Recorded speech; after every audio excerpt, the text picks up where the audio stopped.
Okay, this is a question from the Level 3 Physics ESA Study Guide. Chapter 13, Resistors in DC Circuits. It's question 4. I'll show you the question in...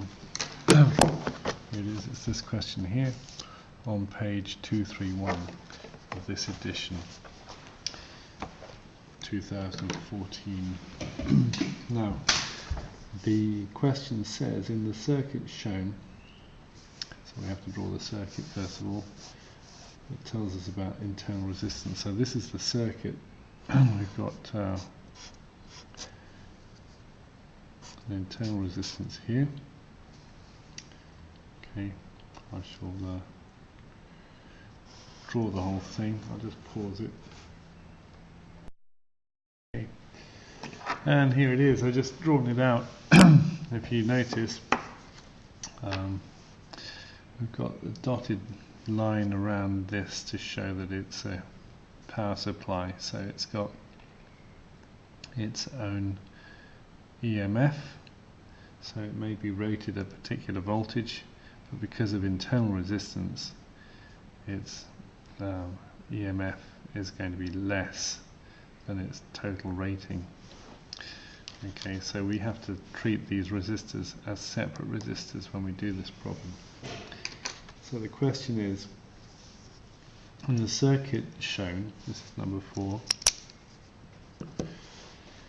cell 1 has internal resistance 1.1 ohms, cell 3 has internal resistance of 0.15 ohms, and the 12 volt cell has an internal resistance of 0.60 ohms.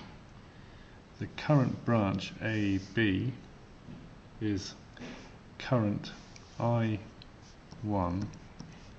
equals 2 amps, and in branch EF I3 is 6 amps. Okay, so calculate the current in branch CD. So it shows us on the diagram, that the current is going this way. Okay, for CD. Shows us that the current for AB is going this way, and the current for EF is going this way. Alright, so if that's going that way, that's going to go up there, that's going to go there, this one's going to go along here, along here, so obviously it's going to go along there. So basically what we're saying is I2 will be equal to I1 plus I3, which is equal to 2.0 amps plus 6.0 amps, which will equal 8.0 amps. So that's your answer. So that was A. Okay. Now we're on to B. B says write an equation for the potential differences around the loop A, B, D, C, A. That one.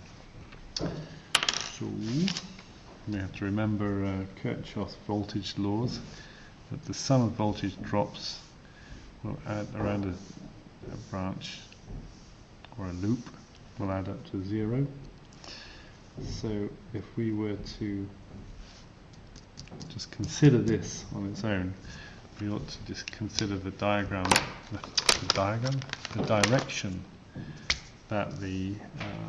that we're going to deal with these components. Okay, so we just arbitrarily or just randomly select a direction. Here's the direction. Okay, so we go clockwise. We have to remember that if we follow the current through a resistor, it's going to be a voltage drop, so it's going to be a minus. And if we go from negative to positive in a power supply, it's going to be positive. Okay, so we'll start off with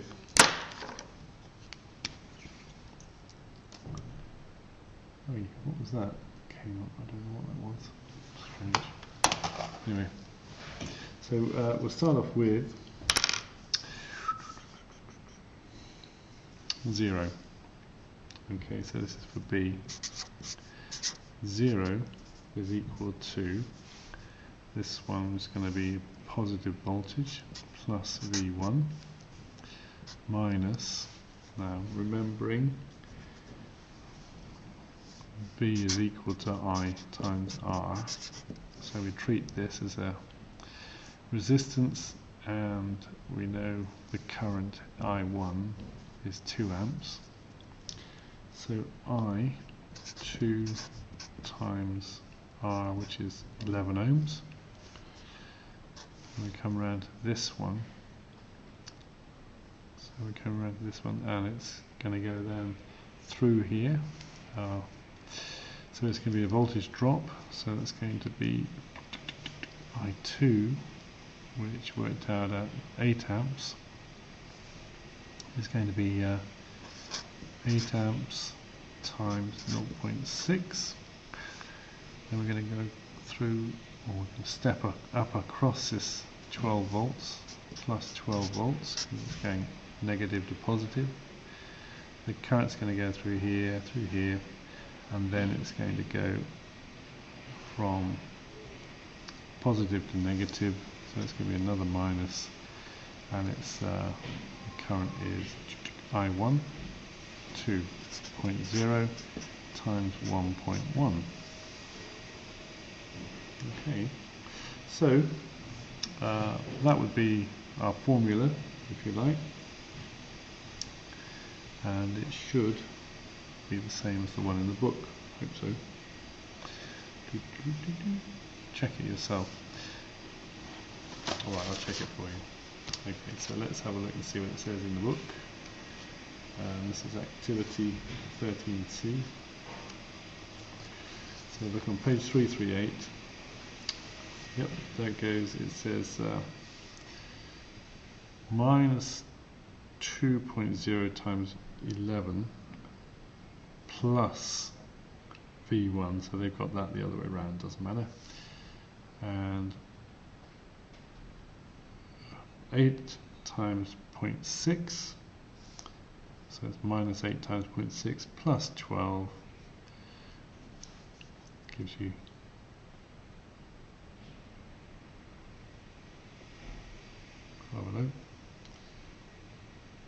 2.11. Oh, I see what I've done.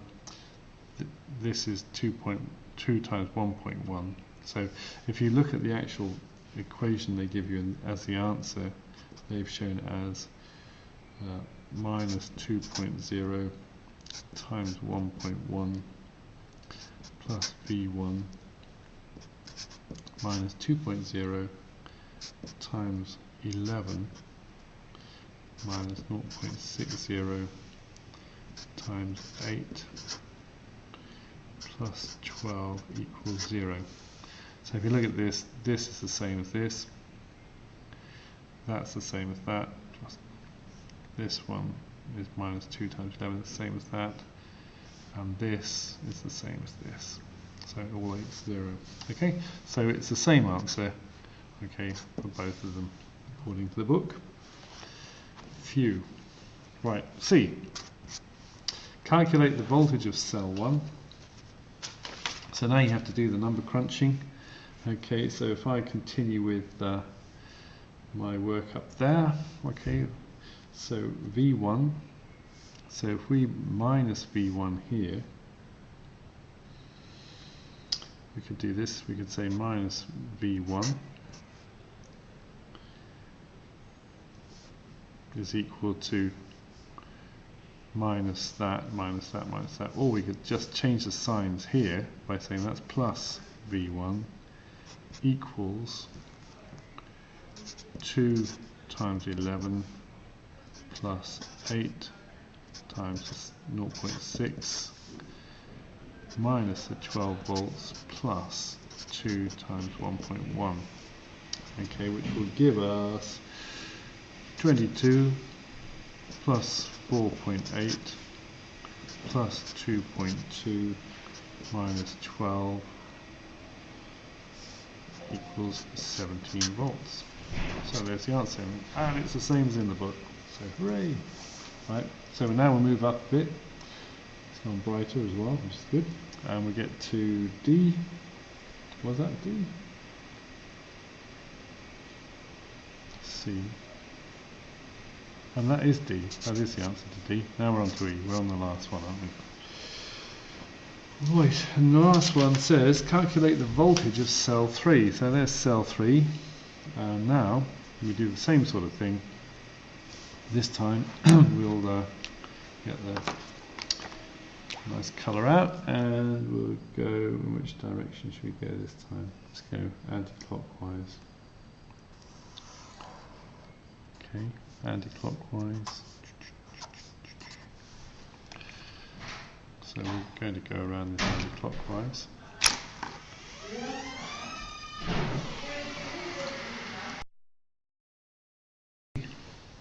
Finally, here we go. Let's working our way around. 0 equals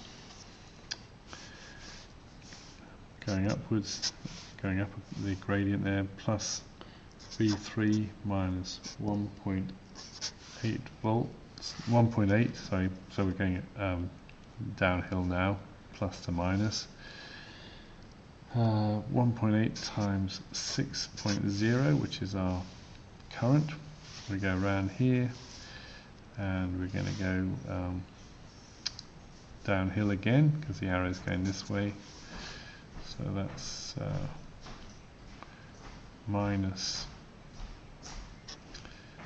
12 times, no, not 12, silly old me, minus, that was the current here, I2.